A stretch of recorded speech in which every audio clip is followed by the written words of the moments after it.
Nous sommes au 20e Festival du film européen de Arras. Cette compétition sert de tremplin pour de nombreux films provenant de pays où il est difficile de se faire produire ou distribuer. On retrouve par exemple une grande sélection de films de l'Est.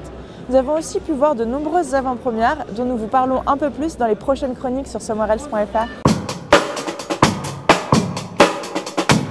Aujourd'hui, nous avons pu voir Deux, le premier long métrage du réalisateur italien Filippo Meneghetti.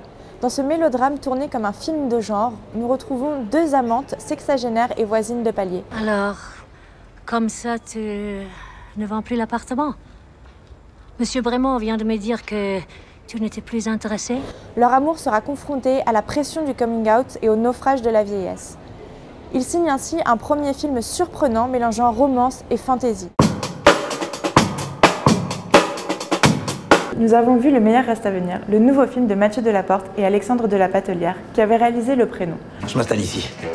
Je te quitte plus.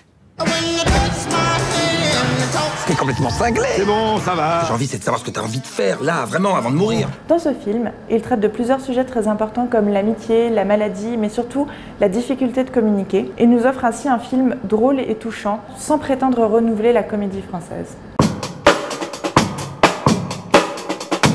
Nous avons pu découvrir Un divan à Tunis, le premier long métrage de la jeune réalisatrice Manel Labidi Labé. Dans cette comédie à la fois forte et touchante, elle parle de la Tunisie post-révolution. Et de chez toi, les gens, quand ils sortent avec quoi? Ça dépend. Chacun repart avec quelque chose qui lui appartient. On y retrouve Golshifteh Farahani, en jeune psychanalyste qui retourne dans sa ville natale pour ouvrir un cabinet. Elle va ainsi se retrouver face à de nombreux personnages hauts en couleur.